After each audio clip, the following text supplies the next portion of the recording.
இன்றைக்கி நம்ம சேனலில் காளான் பிரியாணி தான் செய்ய போகிறோம். வாங்க எப்படி செய்கிறதுன்னு பார்க்கலாம். இப்போ குக்கர் அடுப்பு வச்சு காஞ்சிருச்சு. 2 ஸ்பூன் நெய் போட்டுக்கலாம். கொஞ்சமாக தேங்காய் எண்ணெய் ஊற்றிக்கலாம்.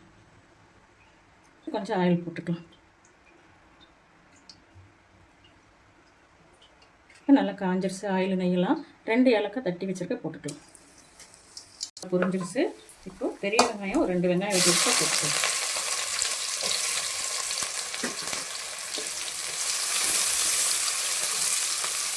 கலர் வரைக்கும் நம்ம அரைக்க வேண்டியதை அரைச்சிட்டு வந்துடலாம். இந்த மிக்ஸி ஜாரில் 5 முந்திரி பருப்பு, 3 பச்சை மிளகாய், கொஞ்சம் புதினா, கொஞ்சம் மல்லி, கொஞ்சம் சின்ன வெங்காயம்,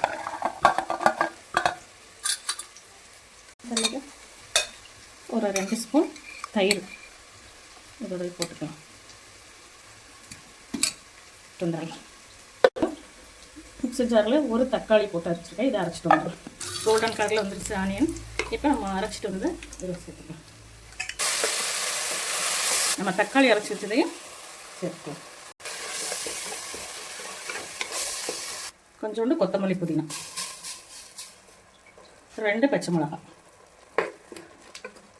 இது நல்லா எண்ணெய் பிரிஞ்சு வரட்டும்.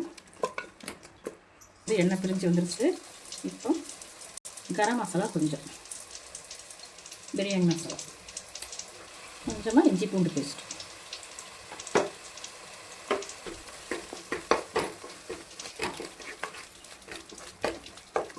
இதை எண்ணெய் பிரிஞ்சு வரட்டும்.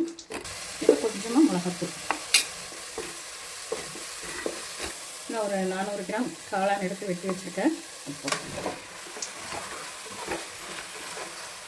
இதுக்கு தேவையான உப்பு,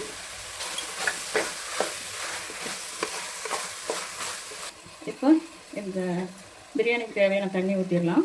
நான் மிக்ஸி ஜாரை கழுவி கொஞ்சம் தண்ணி ஊற்றிருக்கேன். அவ்வளோதான். 1 டம்ளர் தான் அரிசி, அதுக்கு ஒரு இவ்வளோ தான் தண்ணி வைக்கணும். இது நல்லா கொதிக்கட்டும். நம்ம ஜீரக சம்பா அரிசி 1/2 மணி நேரம் ஊற வச்சு வச்சுட்டு அதை போட்டுக்கலாம். நல்லா கிளறி கொடுத்துக்கலாம். இப்போ விசில் போடாமல் லேசாக மூடி வைங்க.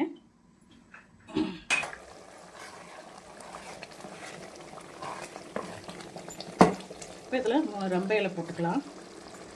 ஆனதுக்கப்புறம் பார்க்கலாம். இப்போ சூப்பராக காளான் பிரியாணி ரெடி ஆயிடுச்சு. அப்படியே அமுத்தி வச்சிடலாம். கொஞ்சம் நேரம் நல்லா தம் ஆயிடுச்சு. பொலபொலன்னு வந்துடுச்சு.